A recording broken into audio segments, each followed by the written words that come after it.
What if I told you the most powerful empire in history was dismantled by mercenaries and quietly absorbed by bishops and barbarians? Rome's fall wasn't a battle, it was a business deal gone wrong, with holy paperwork. Let's talk history, watching completely unrelated footage, just because I don't know how to edit a video. But don't worry, I promise you will understand history like never before. And even like it, probably. Imagine this, the Pentagon. Yes, the real one hires a group of Russian mercenaries to patrol Washington, D.C. You blink. Suddenly, those same mercenaries storm the White House, sack the Capitol, and declare the empire formerly known as America officially over. Congratulations. You've just recreated the fall of Rome. But don't get too smug, because the Western Roman Empire? It wasn't brought down by some sexy, dramatic coup. No, it collapsed like your uncle's second marriage, slowly, painfully, and with way too many people pretending everything was fine until the roof caved in. This isn't just ancient history, by the way. This is right now dressed in a tunic. The political corruption, the economic collapse, the overpaid military contractors turning on their employers, the crumbling public trust. Rome didn't fall, it rotted, and we're marinating in a suspiciously similar stew. Think you're living in a stable civilization with strong borders and a trustworthy government? So did they. And then the Visigoths showed up. But before we get to the sacks, betrayals, and one emperor who literally burned inside a farmhouse, let's rewind. Back to when Rome was still pretending it had its act together. Back to the beginning of the end. Ready? Good. Grab your laurel wreath. We're going in. Alright, so let's set the scene.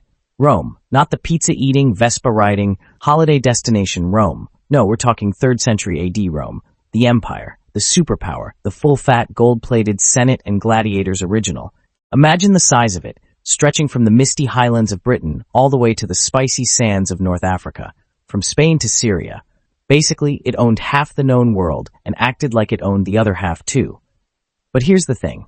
By the mid-200s AD, Rome was starting to look knackered. Let's call this era what it was, a full-blown identity crisis in a toga.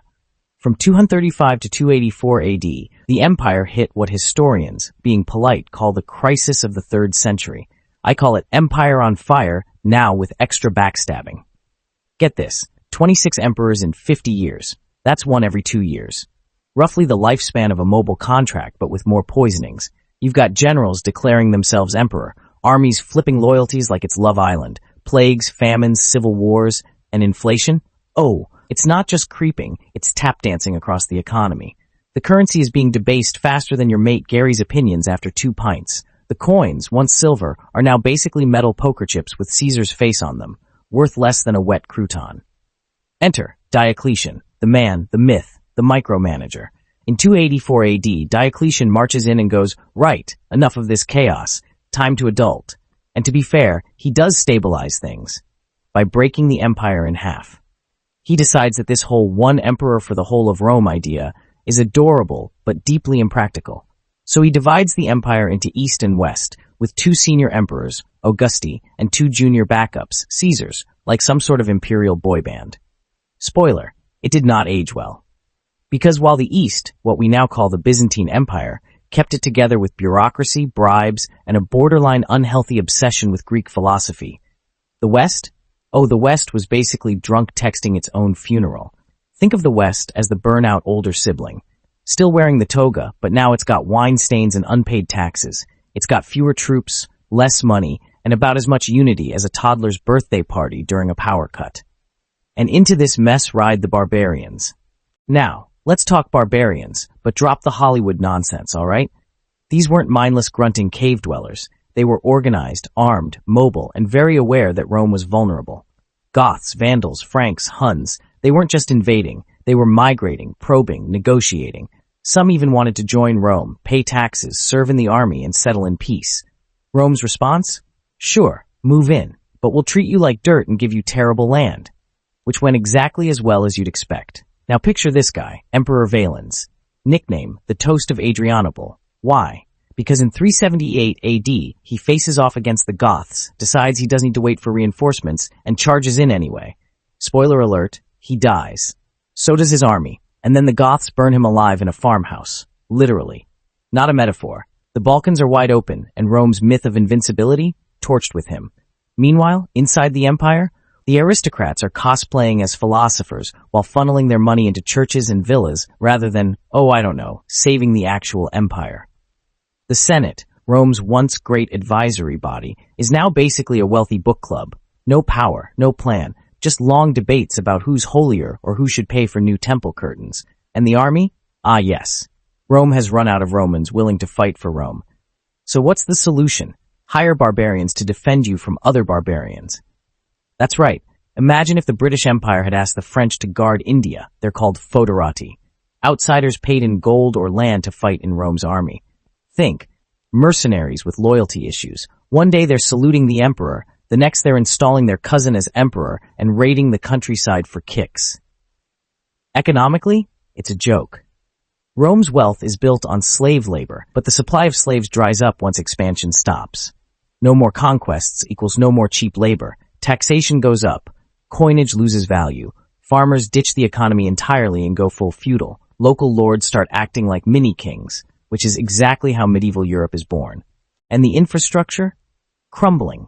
Roads are unsafe. Aqueducts go dry. The empire literally can't keep the water running. Religiously, something massive is shifting. Christianity is on the rise, once persecuted, now backed by emperors. Bishops start wielding more power than generals. The church becomes the unifying institution. While emperors argue about sandals and borders, bishops are building the next great empire from the pulpit. By the early 400s, Rome itself, the city, is getting sacked. Once in 410, by Alaric the Visigoth. Again in 455, by the Vandals. They show up, strip the place clean, and leave Rome humiliated and hollow. Think about that. The most powerful city in the ancient world, robbed twice in half a century.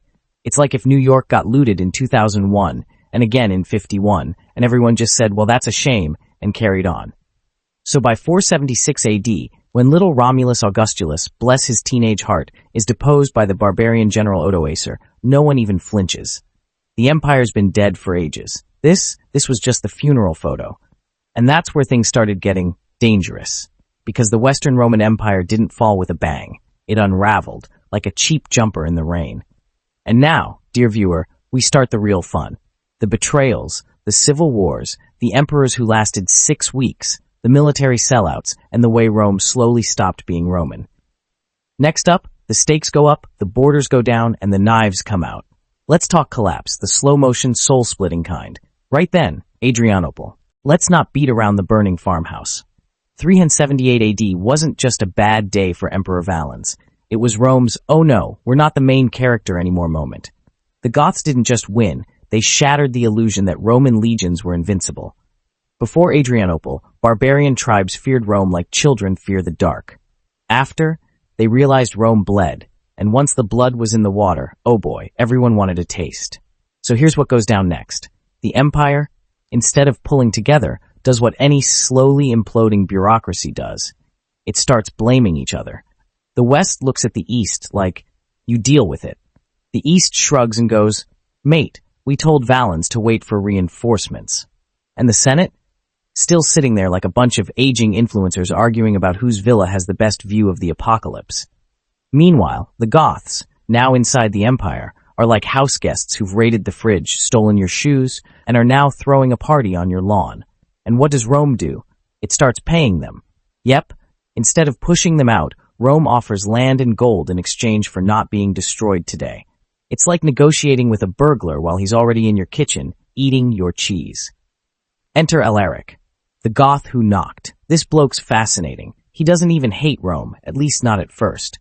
What he wants is a job, ideally a cushy title, a nice pension, maybe a little land for the boys. Rome's response? No, you're a barbarian. Alaric's response? Cool, I'll just sack your eternal city then. 410 AD, Rome is sacked for the first time in 800 years. Try to imagine it. The symbol of civilization, the capital of the world, the place where all roads lead, ransacked by the same Goths Rome once laughed at. Women taken, gold stripped, churches looted, people running for the hills while the Senate still drinks wine and debates theology. It's not the end yet, but it is the gut punch. Rome isn't immortal. It's aging, desperate, and increasingly reliant on dodgy alliances to stay afloat. Let's talk about those alliances, shall we? Because here comes one of the dumbest moves in imperial history, outsourcing your entire defense system to ex-enemies. Rome, low on cash and even lower on Romans willing to die for the state, starts handing over weapons, land, and authority to barbarian generals. They're called foederati, which is Latin for, we've completely given up, haven't we? These guys aren't loyal. Why would they be? They're paid in gold and promises, and when those promises dry up, which they do often, they turn their swords around. Friends with benefits until the benefits stop. Then it's just friends with knives. And if you're wondering where the actual emperors are in all of this, picture a revolving door, then oil it, then speed it up. From 395 to 476, Western Rome sees so many emperors they start blending together like bad Tinder dates. Half of them are puppets. The other half are corpses waiting to happen. Then comes Romulus Augustulus, Rome's teenage emperor, a 16-year-old boy put in charge of a collapsing empire. That's not a metaphor. He's literally a teenager, more suited to acne cream than imperial decrees, and who's really pulling the strings. A barbarian general named Orestes, his dad. Not creepy at all. But wait, the barbarians aren't done. In 455, here come the Vandals. Yes, that's their actual name. They sack Rome again, which by the way is where we get the word vandalize. So cheers for that. They sail in from North Africa, Rome's old breadbasket, and loot the place like it's Black Friday. They don't just steal stuff. They take everything. Gold, women, statues, holy relics. Rome's left standing, but spiritually, it's curled up in the feudal position, humming itself to sleep. Now let's zoom out. While all this chaos is going on, the provinces, Britain, Gaul, Hispania, they're looking at the capital and going, are we sure these lot are still in charge? Local warlords rise. Peasants start turning to regional strongmen for protection instead of Rome. And just like that, feudalism is born. Oh, and here's the final insult. The Eastern Empire, the Byzantines, they're watching all this with a mix of horror and smug detachment. They've got walls, money, actual soldiers. Sure, they'll send the occasional letter or priest to encourage the West, but honestly, they're already rebranding. Greek-speaking, Christian, bureaucratic, stable. They are Rome's younger sibling who got therapy and doesn't talk to the family anymore. So back to our tragic finale. 476 AD, Odoacer, a barbarian commander, strolls in and boots Romulus Augustulus off the throne. Doesn't even kill him, just retires him to a villa. No bloodshed, no glorious last stand, just a polite, quiet coup. The Western Roman Empire? Denezzo. The Senate still technically exists, but at this point, it's like Blockbuster Video in 2010, pretending everything's fine while the lights flicker. And while all of this is happening, the church is on the rise. Bishops are now the real power brokers. Rome falls, but Christianity, that's just getting warmed up. The Pope becomes the new emperor in everything but name. We swap togas for robes, legions for liturgy, and you want continuity? The Catholic Church has outlived the empire by, 1,500 years and counting. So yeah, let's sum this up. Rome wasn't murdered. It didn't collapse like a house of cards. It rotted, piece by piece, from inside out. The elites hoarded wealth, the poor lost faith, the military got outsourced, the leaders got lazy, and the institutions everyone trusted stopped working. Sound familiar? It should, because we're still dealing with it. Let me peel back the velvet curtain and show you just how much of your modern world is built on Roman ruins. And not the cool kind you visit on holiday, the philosophical, structural, quietly crumbling kind. Hope you're feeling brave. Because this story? It didn't end. It became us. Alright, time to rip the bandage off. Because here's the part they don't teach in school. Rome didn't just collapse, vanish, and leave us with some nice ruins for tourists to selfie in. No. It mutated, like a virus, and the symptoms, you're still living with them. Right now. Let's talk Fallout, not the fun post-apocalyptic video game kind. The real stuff. The messy, centuries-spanning, still simmering kind. First up, Western Europe. Rome's fall didn't birth a shiny new world. It birthed chaos. Civil wars, power vacuums, warlords with questionable fashion choices. You get feudalism. A system so backwards it made Game of Thrones look like a tech startup. Kings, castles, peasants' plague, the full medieval bingo card. And who stepped in to clean up the imperial mess? The Catholic Church. Yep, while the Senate was playing statue with no actual power, bishops were building a bureaucracy that actually worked. God bless the admin priests, eh? The Church didn't just survive Rome's collapse. It absorbed it, and for the next 1,000 years, it controlled everything from crowns to calendars. The Roman Empire fell, but its spiritual sequel went platinum. Now governments. Ever notice how modern Western states love Roman aesthetics? The US Senate, the French Republic, Britain's obsession with Latin mottos no one understands, but we keep putting on coins like it's Hogwarts, flags with eagles, capitals with domes, law codes inspired by Justinian. We didn't escape Rome. We rebooted it, over and over, hoping each time the code would run cleaner. Spoiler, it didn't. Economy? Right, deep breath. Rome's late-stage economy was, how do I say this gently, an absolute bin fire. Debased currency, crushing taxes, elites hoarding gold like it was Bitcoin. Sound familiar? Modern inflation spikes, wealth gaps, governments flailing to fund themselves while billionaires fly rockets to space. All very Roman. They even tried price controls and rent freezes, which, to be fair, went about as well as asking a lion politely not to eat you. And let's not forget the outsourcing, because oh boy, this one hits hard. The military-industrial complex, ancient edition. Rome stopped staffing its armies with Romans. Why train your own soldiers when you can pay barbarians to do it for you? Welcome to the original private contractor system. Spoiler, they were loyal until they weren't. Enter Odoacer, a trusted barbarian general who decided, actually, I'll run the place now, cheers. Today we call them mercenaries, or PMCs, or foreign military advisors. Looking at you, Wagner Group. Looking at you, Blackwater. It's cute how history doesn't repeat, it just puts on a new outfit and pretends it's a different person. Cultural division? Yeah, Rome had that too. The East spoke Greek, the West spoke Latin. Christians versus pagans. Rich elites cloistered in marble villas while peasants starved in fields. They didn't even agree on how to wear a toga anymore. That's how bad it got. And when the empire needed unity, needed people to rally behind something bigger than themselves, it found nothing. Just factions, resentments, broken trust. Ring any bells? Let's not kid ourselves. We love pretending we're better, smarter, more stable, more democratic. But tell me, what exactly do you call an overstretched superpower struggling with cultural fragmentation, economic anxiety, rising populism, and a military increasingly reliant on people who aren't exactly in it for queen and country? Because the West today feels a bit Roman, and not in the Julius Caesar strutting through Rome kind of way, more like Valens burning in a farmhouse kind of way. And the kicker? Most people didn't even notice Rome had fallen. There wasn't a big explosion, no last stand, no ticker tape parade for the end of civilization. It just stopped functioning. Quietly, trade routes fell apart, roads crumbled, literacy collapsed, and people just adapted, built smaller villages, clung to religion, trusted local warlords instead of distant emperors. They shrugged and carried on, still bleeding from it, still paying for it. The post-Roman vacuum shaped everything: modern borders, power struggles, religious wars, the very idea of the West as a civilizational identity. It all traces back to Rome's glorious faceplant. So the next time someone says empires never really fall, you can smile, sip your tea, and reply, mate, they do. They just don't realize it until it's too late. Oh, and if you think that was wild, wait till you hear what happened behind the scenes. Because Rome's collapse wasn't just incompetence and bad luck. No. There were double crosses, zombie institutions, and a church that quietly replaced an empire, one bishopric at a time. Stick around, you're going to want to hear this bit. Right? You've made it this far, and now I reward you. Because here comes the good stuff, the juicy bits. The historical gossip so bizarre, it makes reality TV look like a monastery retreat. You ready for this? No? Too bad. Let's start with the biggest irony of them all.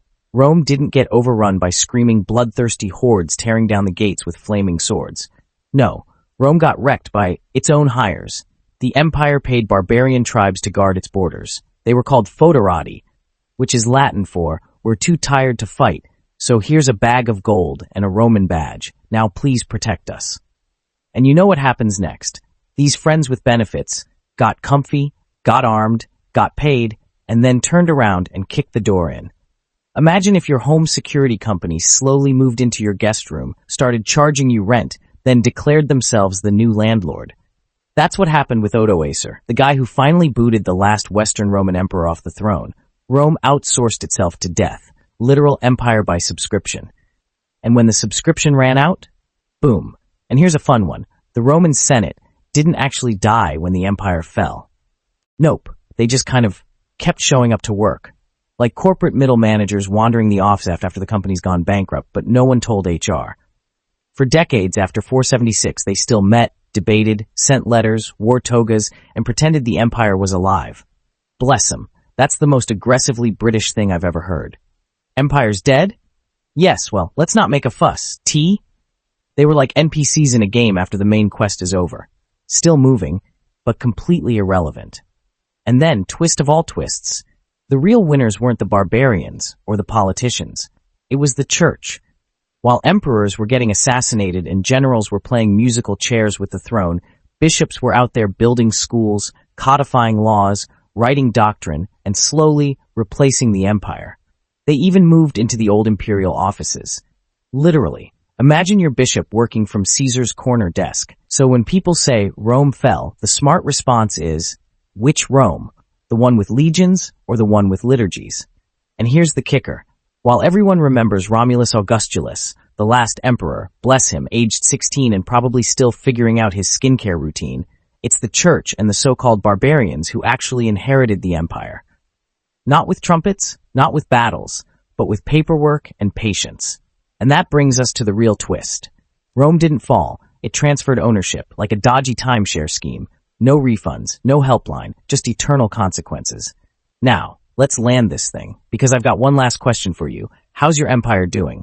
So, here we are. Rome, the mighty, the eternal, the empire that was too big to fail. Yeah, that one. Turns out it didn't fall in a blaze of glory. It leaked power like a knackered kettle, rusted from the inside out, not with one big bang, but 1,000 little shrugs. A corrupt senator here, a budget cut there, a few too many barbarians on payroll, and suddenly the gates open, the treasury's empty, and nobody's quite sure who's in charge anymore. Sound familiar? Because this slow-motion self-destruction, it wasn't unique to Rome. It's the empire blueprint, the legacy package. Economic chaos, outsourced security, tick, disillusioned citizens arguing over which shade of red their togas should be. Big tick. We like to think we're cleverer now, more civilized. But truth be told, we're just living in fancier ruins. Look around, cracks in institutions, power gobbled up by elites, culture wars dressed in hashtags and Netflix specials, and every now and then, a leader who thinks they're Caesar, minus the competence. Because here's the real kicker. Rome didn't fall, it rotted. And by the time it collapsed, no one fought to save it. They just changed outfits and went to church. So yeah, history doesn't repeat. It just waits, patiently, watching, and biting when you least expect it. So how's your empire doing? Sleep tight. History's still out here biting people.